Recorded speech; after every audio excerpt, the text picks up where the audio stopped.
primeira dinâmica da oração é que existe uma relação entre oração e o tempo. Fala comigo, oração e o tempo. Eclesiastes 3 diz que há um tempo e uma ocasião determinada para cada propósito debaixo do céu. O fato de Deus não responder a sua oração no tempo em que você espera que Ele responda não significa que Ele não tenha respondido. Talvez a sua resposta só não tenha chegado. A Bíblia diz que Daniel está orando, dias depois chega a sua resposta. Olha para mim e pega isso aqui. Então o anjo se apresenta para Daniel e fala: Daniel, desde o dia em que você orou, o Senhor enviou resposta, mas eu fui resistido pelo príncipe da Pérsia nas regiões celestiais. Ou seja, dias depois a resposta chega, mas desde o dia em que Daniel clamou, a resposta foi enviada. Vou falar isso de novo e alguém incendiado por Jesus desse lado esquerdo vai pegar essa chave. No mesmo dia em que Daniel ora, Deus responde, mas dias depois a resposta chega. É como uma mulher grávida, uma mulher estéril que não pode gerar, pode receber a vida no seu ventre da noite para o dia, mas o bebê não vai nascer no dia seguinte. Você precisa esperar o tempo da gestação.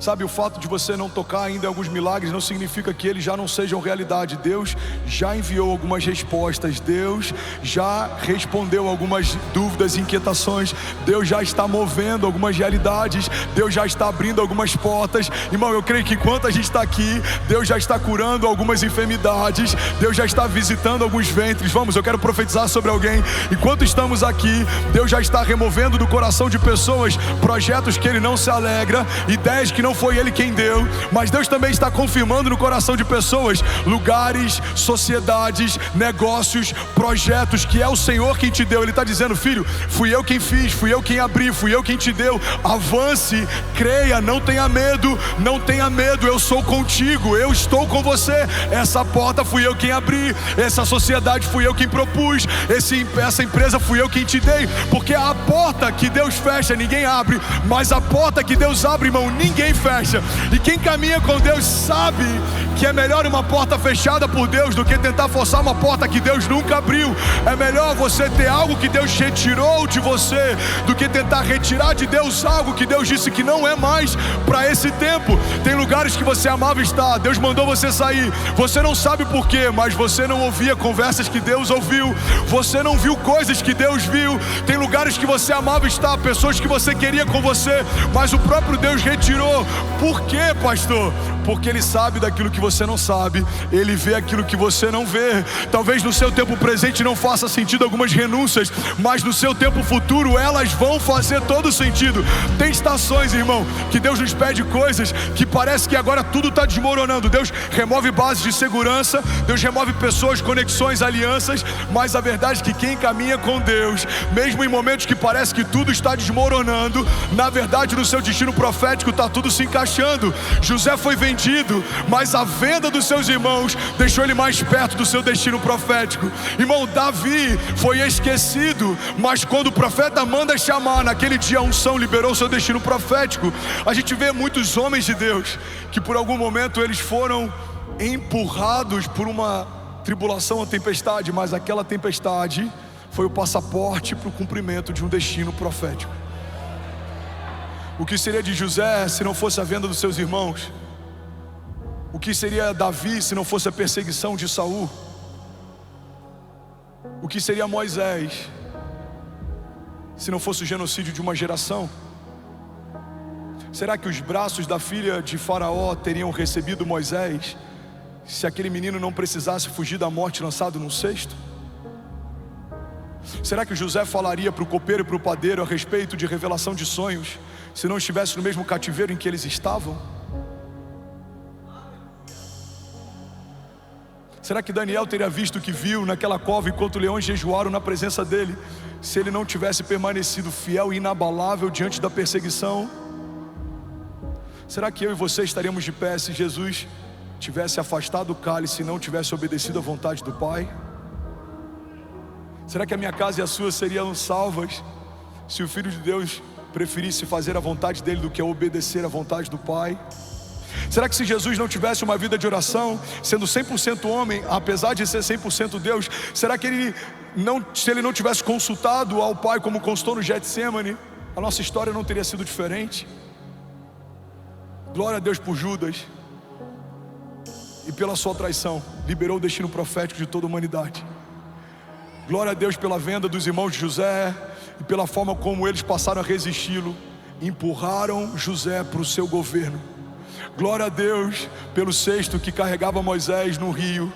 A mulher que iria pegá-lo minutos depois liberaria sobre ele realeza. Glória a Deus pelas minhas tribulações e faltas, porque a doença de 2017 me deu autoridade para ministrar sobre enfermos. Glória a Deus pelos desafios que a gente passou quando não tinha direito o que comer, porque isso me deu liberdade para tirar famílias da rua e liberar sobre elas um destino profético.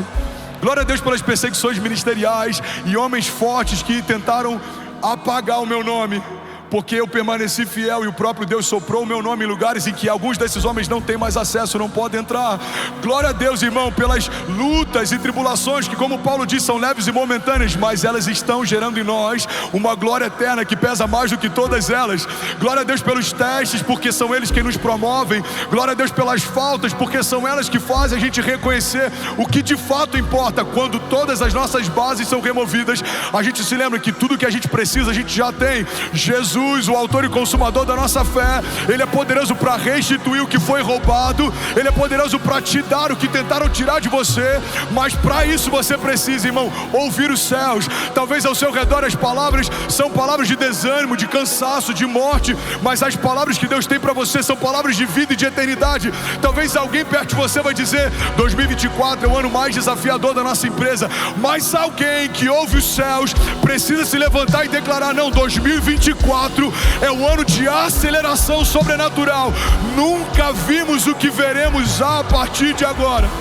Talvez alguém na tua família vai dizer: eu nunca vi um ano tão difícil, com tantos desafios. Alguém precisa se levantar nessa casa e dizer: não, 2024 é um ano da dupla honra de Deus. Os céus estão abertos e nada vai faltar. Vamos, alguém comigo?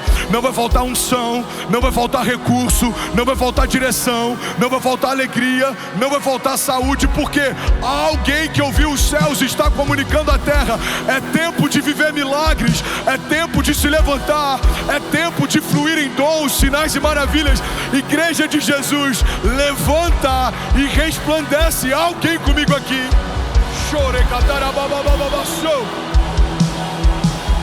Aleluia, aleluia. Vamos, se for para Jesus, você pode fazer melhor.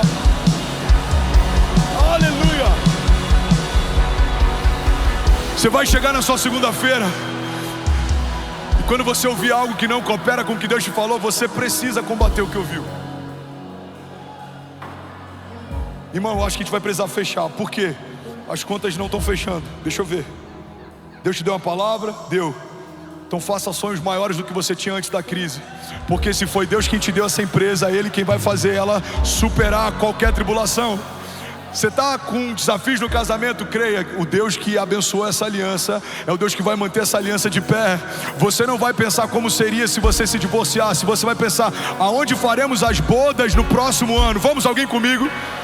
Se alguma mulher aqui não consegue gerar, coloca a mão sobre o seu ventre. Você não vai ficar pensando como seria bom se eu tivesse um filho, não. Você vai pensar qual o nome que ele vai ter quando o Senhor me der. Irmão, a fé é uma dinâmica de antecipação. Tratar as coisas que não são como se já fossem. Alguém comigo aqui, diga amém.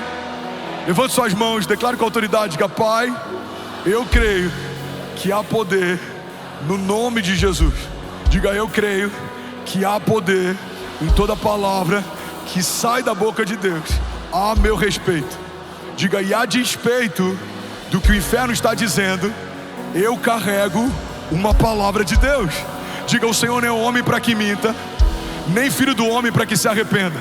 Se Deus disse que vai acontecer, eu sei, no céu já aconteceu. E aí, tudo bom? Você acabou de assistir uma mensagem aqui do nosso canal. Eu tenho certeza que ela te edificou e que ela vai gerar algo novo em você. E a gente separou mais 2 vídeos. Eu quero deixar essas indicações aqui para você continuar queimando com Jesus. E eu quero muito te fazer um pedido também. Se essa mensagem te edificou, comenta aqui embaixo, segue o canal, me ajuda a compartilhar para que mais pessoas sejam tocadas também. Deus te abençoe.